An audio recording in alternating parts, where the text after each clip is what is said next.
Ang mga puwersa sa Pilipinas ug Estados Unidos nagsugod na gahapon sa Balikatan War Games ang tinuig nga training exercises sa duha ka alyansang nasod. Moabot sa 3,000 ka mga sakop sa Armed Forces of the Philippines ug kapin sa 2,000 ka mga sundalo sa Amerika ang mipahigayon sa military exercises sa Camp Aguinaldo sa Quezon City. Sa mosunod nga mga adlaw, maghimo sab ang mga militar og field training exercises sa mga kampo sa Tarlac, Nueva Ecija, Zambales, Pampanga ug dinhi sa Sugbo.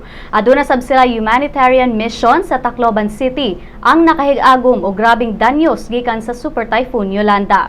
Si Foreign Affairs Secretary Albert Del Rosario niingon nga ang tinuig nga Balikatan War Games mohatag og lig-on nga training sa mga militar ilabi na karong panahon sa terorismo ug territorial disputes.